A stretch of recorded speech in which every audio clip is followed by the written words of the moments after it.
Kasus penembakan bos rental di res area tol Tangerang Merak terus berlanjut. Panglima Koarmada RI Laksamana Madya Denny Hendrata akan menindak tegas anggotanya jika terbukti terlibat dalam penembakan bos rental mobil di res area kilometer 45 tol Tangerang Merak.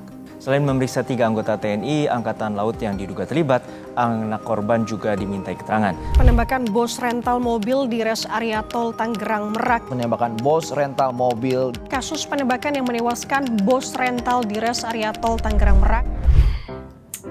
Mulai kerja lagi, oh my god, liburannya sudah berakhir. Gak berasa nih udah mau tahun udah kerja lagi ya Dwin. Pada ngedumel aja nih ya. Lu parah sih Shell, ngedumel nih padahal kita tim liputan tuh pada turun ke lapangan loh, liputan Nataru. Di jalan-jalan kita liputan. Enak ya masih bisa liburan ya? Oh iya, sorry, lu gak cuti ya. Enggak lagi nih, emang kemarin kemana liburannya? Seru banget. Kemarin gue liburan ke Bali. Biasa Dwin, gue di sana rental mobil biar bisa keliling-keliling aja sama keluarga, nyantai-nyantai gitu. Biar bisa kemana-mana ya di Balinya ya. Nah tapi ini familiar banget nih sebenarnya dengan keyword nih ya, mobil rental dan juga keyword berikutnya adalah tahun baru. Karena di kejadian ini ada di tahun baru, Shell, tentang kasus penembakan yang melibatkan korbannya adalah bos rental mobil. Aduh, apaan lagi sih Dwin? Lu yang bener-bener aja baru awal tahun udah ada kasus-kasus penembakan. Emang semuanya juga pada kaget ada kejadian ini, tapi emang sebelumnya belum pernah baca apa itu? Enggak, gak tau, gue sibuk liburan, gue gak tahu. Ya udah kalau gitu, sini gue kasih tahu.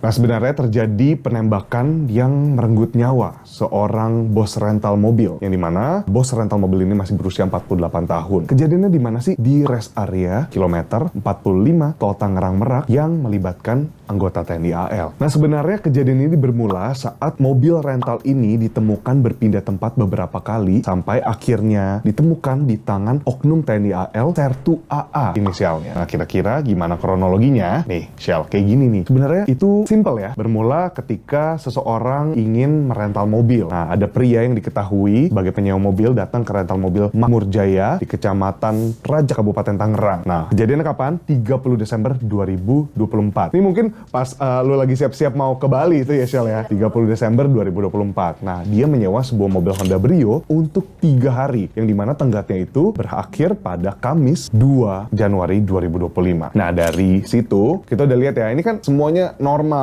seems normal, nggak ada beda-bedanya dengan rental mobil pada umumnya. Tapi ketika 1 Januari 2025, kecurigaan ini mulai muncul ketika perangkat GPS yang ditempel ini di mobil rental ini ternyata terdeteksi dilepas dari mobil itu. Nah ini kan pasti memunculkan kecurigaan ya, dari mobil rental ini mobil mau diapain gitu kan ya. Nah akhirnya membuat pemilik rental ini bernama Ilyas Abdurrahman, 48 tahun, bersama 7 rekannya melacak manual, mencari keberadaan mobil, dan akhirnya mobil itu didapati berada di daerah Saketi, Banten. Nah dari sana nggak gampang-gampang aja nggak ditemukan langsung gitu, tapi ternyata mobil ini sempat berpindah-pindah dan akhirnya korban ini, tim dari mobil rental ini terus mencari pelakunya siapa, pelakunya ada di mana. Nah lalu berlanjut lagi nih, pada Kamis 2 Januari sudah tenggatnya untuk dikembalikan pukul 4:10 waktu Indonesia Barat, subuh-subuh nih pemilik rental mobil dan timnya berhasil menemukan mobil ini parkir di depan minimarket yang ada di rest area tol kilometer 45 Tangerang Merak. Nah, mereka melihat mobil Brio ini tuh ada nih di depan minimarket nih, dan ada juga salah satu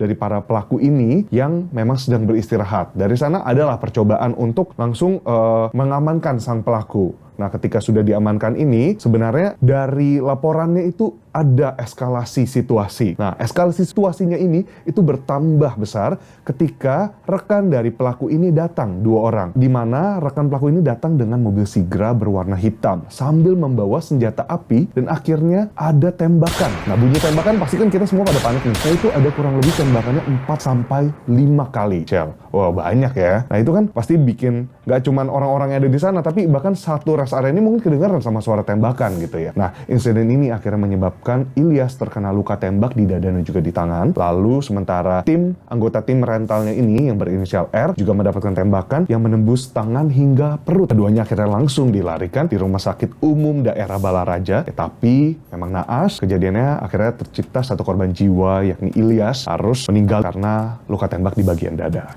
Parah banget ya. Masa udah bawa kabur mobil gitu ya, dia salah, masa malah nembak si pemilik rental mobilnya sih, kayak aneh nggak sih? Terus itu yang nembak tuh sebenarnya siapa sih, penyewa itu? Memang ini masih sangat rumit gitu ya, dan emang ini yang menarik Shell, karena banyak pihak yang terlibat di sini. Nah tapi memang menariknya adalah penembak ini bukan si penyewa mobilnya Shell. Loh, terus siapa? Nah, gini, jadi ternyata mobil Brio ini sudah berpindah tangan sebanyak 3 kali. Nah, tadi yang gue sebut, itu ada beberapa pihak yang terlibat. Setelah kejadian, polisi melakukan penyelidikan di hari Jumat, tanggal 3 Januari. Jadi langsung ya, sehari setelahnya, itu Ajat Sudrajat, selaku penyewa, penyewa ini ditangkap di kontrakan milik saudaranya, di Bitung, Kabupaten Pandeglang, Banten. Lalu, Ajat Sudrajat ini ternyata sebelumnya sudah berkontak nih, sudah dihubungin oleh siapa? Oleh Rizky, anak dari pemilik rental mobil ini, yang dimana menjelaskan Rizky bilang kalau sebelum penembakan ini terjadi ia sudah berkomunikasi menghubungi si Ajat, si pelaku ini. Tapi pada saat kejadian Rizky bahkan tidak melihat adanya Ajat Sudrajat, si penyewa mobil ini, ada di tempat sama sekali. Nah, yang menariknya lagi nih Sel, ada perbedaan keterangan antara dua pihak. Yang di sini pihaknya adalah polisi dan juga dengan TNI Angkatan Laut. Di sini dua pihak ini, maksud gue ya, punya perspektif yang berbeda. Sebenarnya memang ada beberapa versi. Nah, yang satu versinya dari polisi ya. Kalau kita lihat dari keterangannya polisi, menurut Kapolda Banten di sini Irjen Pol Suyudi Aryoseto. Peristiwa itu bermula ketika dugaan penggelapan mobil rental milik Ilyas Abdurrahman. Mobil Honda Brio ini disewakan oleh Ajat Sudrajat AS kepada seorang berinisial IH. Nah, ada nama baru ya di sini ya, ada inisial baru IH yang diketahui juga menggunakan identitas palsu dengan menyerahkan KTP dan juga KK gitu. Nah, jadi IH ini diidentifikasi sebagai identitas palsu. Lalu berlanjut nih, setelah disewakan, IH menyerahkan mobil itu kepada RH. Nah, yang dimana kemudian menjualnya kepada IS. 3 nama muncul lagi. Ya, ulangin dikit ya, biar ngerti nih. IH menyerahkan mobil ini kepada RH, dan RH akhirnya menjualnya lagi kepada IS dengan harga awal, yakni kayak semacam down payment, ternyata Shell namanya 23 juta. Kalau dari keterangan polisi lebih lanjut, ternyata setelah penyelidikan itu 40 juta. Tapi ternyata untuk down payment-nya itu memang 23 juta Shell. Nah, kan sebenarnya aneh ya, mobil Brio mana mungkin dapat 40 juta gitu, apalagi 23 juta gitu kan. Nah, itu sebenarnya udah aneh. Nah, lalu lanjut nih, IS menjual mobil Honda Brio kepada AA. Nah, tadi yang udah disebut di awal tuh, AA ini melalui perantara SY senilai 40 juta rupiah. Nah, jadi ada memang banyak pihak gitu yang dilibatkan di dalam perpindahan mobil ini. Dan di dalam perpindahan mobil ini ternyata banyak transaksi gitu. Lalu berikutnya pasti kan dari tim rental ini juga akan mencari gitu korban dan juga anaknya. Tadi seperti yang sudah gue sebutin, melihat GPS ini tuh ada 3 terpasang sebenarnya di mobil ini. Tapi ternyata dari penglihatannya, dari identifikasinya itu 2 dicabut. Nah, dari GPS yang terakhir inilah diketahui tadi lokasi terakhir dan menemukan mobil itu di rest area kilometer 45 tol Tangerang Merak. Nah, sebenarnya ada informasi juga kalau mobil ini ada di sekitar Pandeglang. Kemudian dilakukan pencarian ke arah sana secara mandiri sampai dengan kendaraan ini berpindah tempat sampai akhirnya di kilometer 45 ini. Jadi ada perpindahan di sana, ada usaha dan ada kiat yang dilakukan oleh si pelaku untuk berpindah tempat gitu. Nah, dalam peristiwa di rest area tersebut terjadi tarik-menarik antara pihak rental dan pihak yang menguasai mobil. Hal tersebut diduga memicu penembakan yang menyebabkan Ilyas tewas dan 1 orang lainnya terluka. Itu menurut polisi. Nah, yang ini kita sekarang kalau kita lihat dari sisi yang disebutkan oleh TNI Angkatan Laut. Nah, sebenarnya kalau kita lihat langsung dari pernyataan Panglima Koarmada RI, Laksdia TNI Denny Hendrata. Nah, di sini Denny menyampaikan kronologi yang sedikit berbeda. Sebenarnya sedikit aja gitu, tapi kan sedikit ini juga berdampak ya pada keseluruhan penyelidikan gitu. Nah, menurut dia, insiden ini bermula dari laporan bahwa 3 anggotanya, yakni Sertu AA, lalu ada Sertu RH, dan juga KLKBA, dikeroyok oleh sekitar 15 orang. Nah, ini kan angkanya aja udah beda. Ingat ya, tadi yang di awal kita ngomong 7 orang, 7. Sekarang ada 15 orang katanya dikeroyok. Di lokasi yang sama, tempat dia menjelaskan bahwa permasalahan utama terkait pembelian mobil tersebut, yakni di kilometer 45 itu. Nah, namun di sini Denny juga mengakui bahwa salah satu anggotanya melepaskan tembakan yang mengakibatkan kematian dari Ilyas Abdurrahman selaku bos rental mobil. Selain itu, satu orang dari pihak rental mengalami luka-luka akibat insiden ini juga. Jadi ini bagian ini sama, Shell. Bagian ini kronologinya sama dari TNI AL. Dalam insiden tersebut diakui bahwa salah satu anggota melakukan tindakan penembakan. Setelah diketahui kemudian mengakibatkan korban. 1 orang meninggal dunia dan 1 orang luka-luka.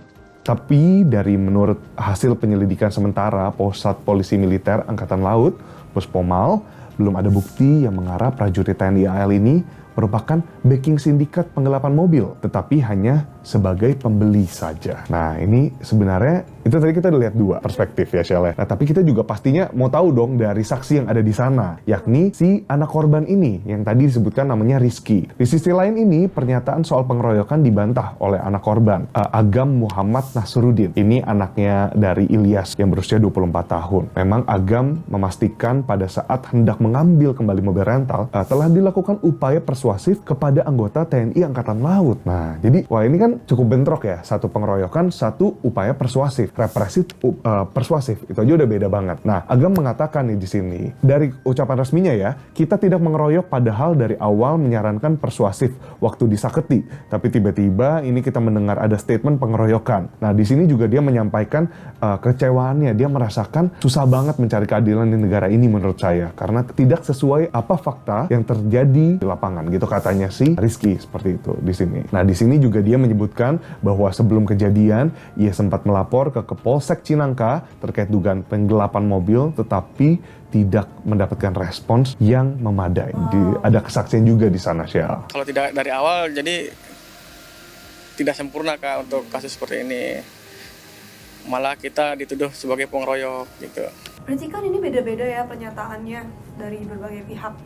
Terus tapi sebetulnya gimana sih kelanjutan soal keterlibatan TNI AL dalam kasus ini tuh gimana? Gue kayak kurang paham. Sebenarnya kan dari kasus mobil rental yang harusnya normal-normal aja, yang biasa-biasa aja, ini kan sebenarnya eskalasinya karena ada penembakan tadi dan melibatkan katanya di sini oknumnya TNI Angkatan Laut. Nah, ada 4 tersangka dalam kasus ini dan 4 tersangka ini sudah diamankan ya. Yang pertama itu si penyewa mobil AS berusia 29 tahun, lalu yang kedua IS. Nah, IS ini itu 39 tahun yang sudah ditangkap dua-duanya. AS dan IS sudah ditangkap. Lalu ada 2 yang masih masuk daftar pencarian orang DPO, masih buron seperti itu. Yang pertama itu ada IH dan juga RM seperti itu. Nah, 4 orang pelaku ini, penggelapan kendaraan ini masing-masing memiliki peran yang berbeda-beda. Nah, AS itu pelaku utama yang menggelapkan kendaraan milik korban Ilyas Abdurrahman. Lalu berikutnya itu IH yang kini masuk DPO itu berperan sebagai otak penggelapan kendaraan itu atau orang yang menyuruh AS menyewa kendaraan milik korban. Nah, kemudian pelaku RH memiliki peran menjual kendaraan milik korban kepada tersangka IS sebelum dijual lagi ke kelompok anggota TNI Angkatan Laut dengan inisial AA dan juga BA. Lalu akhirnya TNI AL mengadakan konferensi pers pada Senin 6 Januari 2025 di mana di sini Pangko Armada Laksdia Denny mengklaim dan mengakui keterlibatan dari ketiga anggotanya. Yang pertama tadi ada Sertu AA, lalu juga ada Sertu RH dan KLK BA. 3 anggota TNI AL ini diketahui diidentifikasi berasal dari Satuan Kopaska Armada 1 dan KRI Bontang. Lalu Komandan Pusat Polisi Militer TNI AL Laksma Samista menyebutkan 3 pelaku penembakan sudah ditetapkan sebagai tersangka dan juga ditahan. Nah, lalu di sini Laksdia Denny tadi ya juga mengklaim sebenarnya senjata api yang digunakan oleh ketiga prajurit TNI Angkatan Laut itu merupakan senjata organik. Jadi bukan rakitan. Jadi ada asumsi-asumsi ini senjata rakitan dan lain-lain. Enggak, itu senjata organik. Tapi kenapa mereka punya senjata? Karena ketiga prajurit ini merupakan ajudan gitu. Ya, tapi kan ternyata kan keluarga korban juga bilang kalau nggak ada pengeroyokan, ini beda-beda pendapat, beda-beda versi. Tapi kan gimana nih?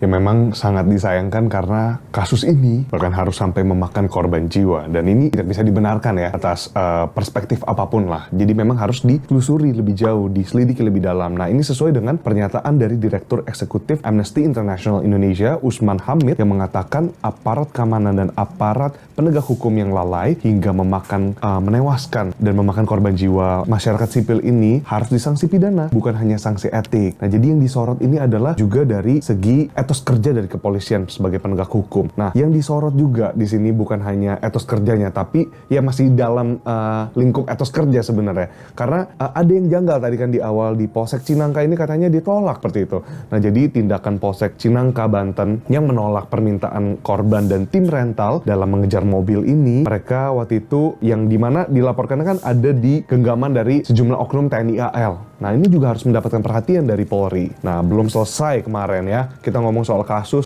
di DWP Shell ya.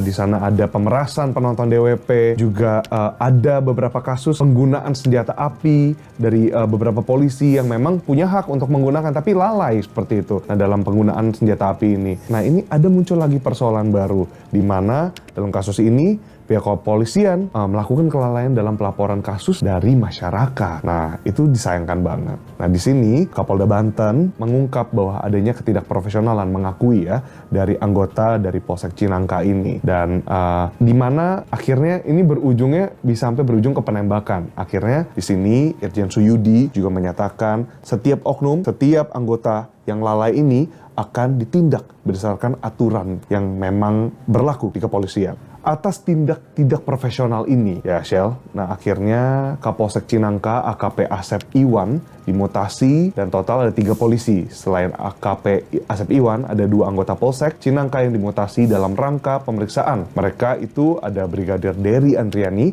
dan Bribka Dedi Irwanto yang sama-sama dimutasi ke Yamna Polda Banten. Nah, Kompolnas di sini turut mengawal dan melihat ya kasus ini sekaligus menunggu hasil pemeriksaan dari Propam Polda Banten, di mana sanksi berat itu harus katanya mesti dijatuhkan bagi anggota polisi yang terbukti melanggar profesionalitas Polri. Ini bahkan udah melanggar profesionalitas kalau kata Kompolnas. Balik lagi nih, kata Amnesty mendesak juga pemerintah dan DPR untuk melakukan reformasi sistem peradilan militer yang merevisi Undang-Undang Peradilan Militer nomor 31 tahun 1997. Lo ya tahun berapa, Shell? 97 lagi. 97. Sama gue juga 97. Ini berarti revisi undang-undangnya sudah harus dijalankan ya. Udah sama kayak umur kita nih. Iya lagi. Iya. Kita aja udah lihat quarter life crisis ya. Iya. Oke. Semoga ini bisa dilakukan di mana memang berdasarkan kajian dari Amnesty mendesak pemerintah dan juga DPR untuk melakukan kajian ini lebih lanjut, melakukan revisi ini. Revisi terhadap UU ini nantinya akan membawa dampak apa sih sebenarnya? Ini bisa memastikan bahwa pelanggaran hukum pidana umum dilakukan untuk personel militer dapat diproses nantinya. Jadi yang tadi disebutkan nggak cuman melulu soal etik, tapi juga bisa dipidana umum gitu. Nah, ini sesuai amanat Undang-Undang TNI nomor 34 tahun 2004. Nah, di samping itu, Wakil Ketua Komisi 1 DPR RI, Dev Akbar Syahfikarno Laksono, di sini Dev Laksono juga mengatakan bahwa komisinya akan mengawasi penyelidikan kasus penembakan terhadap bos rental mobil ini. Nah, jadi sudah banyak pihak ya, mulai dari tadi Amnesty International, Kompolnas, dan juga bahkan dari Senayan nih, Dave Laksono juga menyatakan concern-nya, menyatakan perhatiannya.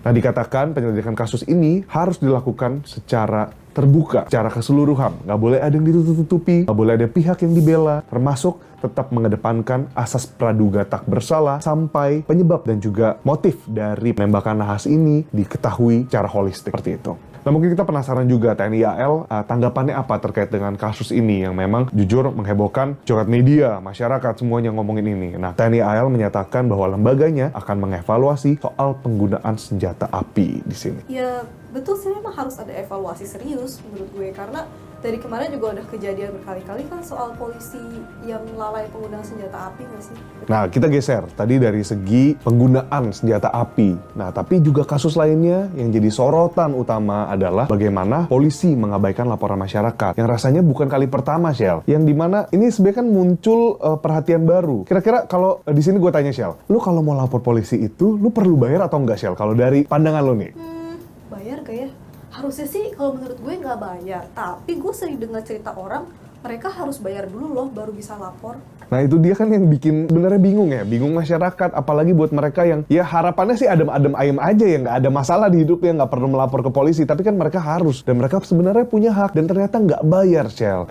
Memang nggak bayar harusnya, yang dimana sebenarnya ini udah sampai diomongin ya, karena ada banyak penolakan laporan, lalu juga ada pelayanan tidak memadai, ini sampai rame nih, netizen sampai rame, bahkan di media sosial itu bertanya, kalau memang laporan ini harus bayar, ya udah polisi coba deh kasih price listnya. Nah ini kan pastinya sangat disayangkan ya, karena harus ada biaya lapor polisi. Padahal harusnya nggak ada biaya lapor polisi gitu. Masyarakat ini punya hak untuk lapor polisi dan tidak harus bayar, karena bahkan sudah ada peraturannya, Shell, di sini. Kepala Bidang Hubungan Masyarakat Kabid Humas Kepolisian Daerah Lampung, Kombes Pol Umi Fadilah Astuti, menyatakan bahwa tidak ada biaya lapor polisi agar bisa diproses nantinya laporannya. Nah sebenarnya hal ini tercantum di dalam Undang-Undang Nomor 8 Tahun 1981 tentang Hukum Acara Pidana atau yang disebut sebagai Kitab Undang-Undang Hukum Acara Pidana KUHAP. KUHAP Pasal 1 Angka 24 ini menyebutkan laporan adalah pemberitahuan yang disampaikan seseorang karena hak atau kewajiban berdasarkan undang-undang kepada pejabat yang berwenang tentang telah atau sedang atau diduga akan terjadinya peristiwa pidana. Jadi sekali lagi, tidak ada biaya lapor polisi. Di sisi lain, sejumlah aturan telah membuat larangan bagi anggota Polri untuk meminta uang, meminta bayaran dari masyarakat yang saat bertugas. Nah, salah satunya Peraturan Kapolri Nomor 8 Tahun 2009 tentang implementasi prinsip dan standar hak asasi manusia dalam penyelenggaraan tugas. Bukan cuma itu, ada lagi nih, dalam menjalankan tugasnya seluruh polisi juga terikat dengan kode etik profesi yang tercantum dalam Peraturan Polri Nomor 14 Tahun 2011 tentang Kode Etik